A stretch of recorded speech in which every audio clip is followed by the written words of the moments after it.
If you're noticing that I'm a little bit more pink than usual, it's because I spent the last 2 days in 20-degree plus heat, and I'm Irish, so I'm very much not used to that. Anyway, the show goes on. Match week 2 of Euro 2020 has just played through, and similar to match week 1, it was quite eventful. It's time to go through it. So at the beginning of match week 2, Finland and Russia played a game. It finished 1-0 to Russia.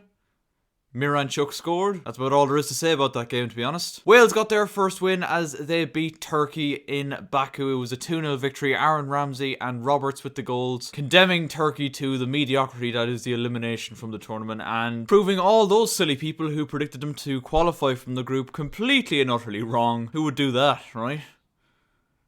Italy continued their brilliant start to the tournament with a 3-0 victory over Switzerland to pretty much confirm that they were to finish top of the group, and it was 2 goals from Manuel Locatelli and 1 from Ciro Immobile to seal what was a fantastic victory. Another really impressive performance as well as victory for the Italians, and genuinely right now, if we're looking at the whole tournament, I would say they have been the standout side in the tournament so far. They have been unbelievable. Utterly impressed by them. Jorginho does that job absolutely excellently in front of that back four. And you have the experience there of Bonucci and Chiellini. The fullbacks have both looked really good as well. Donnarumma's rarely been tested. Locatelli, classic box-to-box midfielder, doing a brilliant job of it. His first goal the other night completely typified that. Tricky wingers in Berardi and Insigne, and then you've got the brilliant finisher that is Ciro Immobile. This side is going to go far. Ukraine got their first victory of the tournament, but it wasn't without a scare against North Macedonia, I think it's fair to say. Yarmolenko and Yaramchuk getting the goals to put them 2-0 up, and they looked to be absolutely coasting at that point. But a second half penalty from Alioski kind of made it a little bit more nervy for them,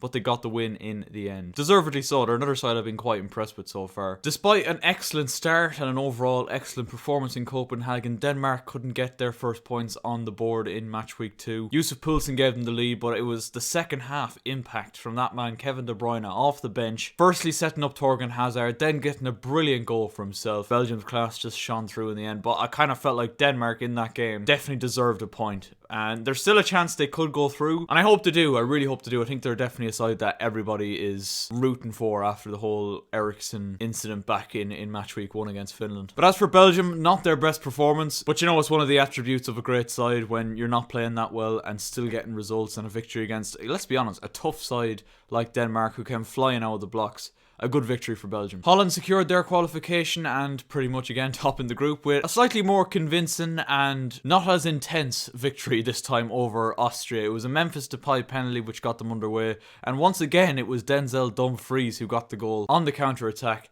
to wrap up all 3 points for Holland. Again, their performance wasn't great, but they'll just be happy enough at this point really to be getting the points they need to comfortably progress. And now they can go into match week 3 and maybe switch up a few of the personnel for their final game. Friday then saw an absolutely terrific game in St. Petersburg between Sweden and Slovakia. Again, that was a game that happened.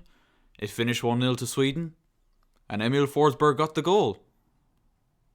Moving on. Croatia are still waiting for their first win of the tournament as they could only get a draw with Czech Republic at Hampden Park. A goal just before halftime for the Czech Republic through a Patrick Schick penalty, his third goal of the tournament, and let's be honest, it was a very, very harsh penalty. Dejan Lovren jumps for a header with him, does catch him with the elbow admittedly. In reality, anybody who's ever played football knows that if you're going to jump for a header, the elbows are going to come up for a bit of leverage, you know what I mean? They did equalise thanks to a terrific strike from Ivan Perisic in the second half. A victory was really what they were after, and Czech Republic now sitting very pretty on 4 points. The big game then on Friday night was between England and Scotland at Wembley, and despite the game finishing in a 0-0 draw, it was actually a very entertaining watch. Scotland came flying out of the blocks as you would expect, going hard into every single tackle, were unlucky on a couple of occasions, but England just didn't turn up, and questions seriously need to be asked of Gareth Southgate. Because when you look at the two squads as a whole, I know Scotland came out and they really did rustle England's feathers, but when you look at the two squads, England should have more than enough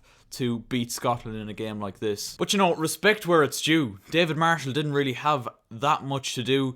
John Stones had a really good chance with a header that hit the post. Mason Mount had a good chance as well. Jordan Pickford made a great save from O'Donnell in the first half. Lyndon Dykes had one cleared off the line by Reece James. But I was just very impressed with how solid Scotland were. That back three, McTominay, Grant Hanley, Kieran Tierney, absolutely excellent. Billy Gilmore, man of the match performance from the Chelsea man in midfield. He was unbelievable. And don't get me wrong, I love Mason Mount, but Billy Gilmore kept him so quiet in this game. And it's gone from, with the England fans, it's coming home to, is it? Like, a lot of people questioning Gareth Southgate after that game. And I think rightfully so. Like, why did it take him so long to bring on Jack Grealish? Why is Jadon Sancho not getting a look in? Jude Bellingham's not really getting a look in either. He made his sub and he brought off Foden for Grealish instead of Sterling. There was a lot of questionable decisions. A lot of people also think that Harry Kane should be dropped because of his poor form and how he kind of looks like how he's sticking out like a sore thumb in that team at the minute. Don't get me wrong, I think England will go on to beat Czech Republic and qualify from this group relatively easily, but their performances have not been great so far. And I know they beat Croatia, but even still, I wouldn't say their performance was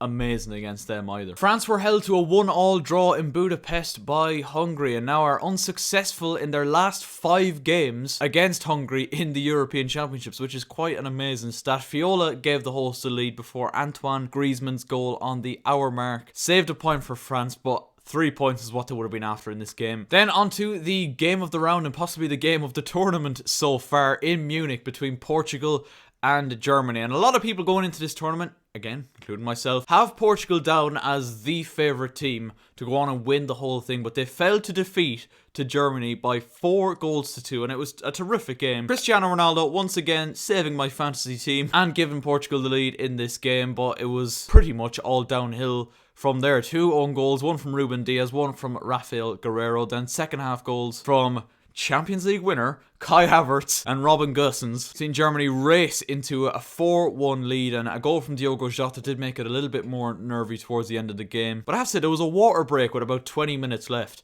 and I really did think it killed the momentum of the game. It came just when Portugal had made it 4-2, really had the momentum and we're getting back into it, we're creating chances, looking dangerous, and the game just kind of plateaued after that water break, which I get, you have to keep the welfare of the players in mind, but fucking hell, I think it killed this game big time. But a massive win for Germany, and it now leaves them in a terrific position. They've already played France, they've already played Portugal, they should go out and be able to beat Hungary on the last day and top the group, which is something that a lot of people probably wouldn't have been expecting going into this tournament, I have to say. On to the final game of the match day, and Spain are still winless at Euro 2020 despite Alvaro Morata actually scoring a goal. Robert Lewandowski pegged them back with a brilliant header in the second half for Poland. Spain immediately had the chance to take the lead through a penalty which Gerard Moreno missed, and then Morata somehow missed the fucking follow-up. Oh yes, don't know why I'm questioning somehow.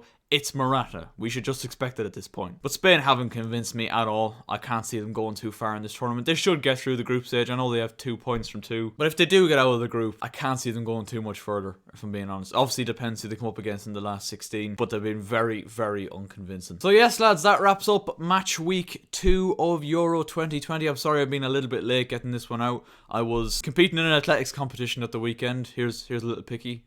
There's me. Right there. That's how I got so burned. I was out in the sun. It was fucking roasting. But I am hoping to get out and do a goal recreations episode this week, so keep an eye out for that. We're going to be trying to recreate Patrick Schick and some other goals that I can't think of right now. So yeah, keep an eye out for that. Subscribe if you are new. Leave a like. We are trying to hit 500 subscribers before the end of the Euros. It's very unlikely, but we're going to try and do it. And yeah, we'll catch you next time. Take care and good luck.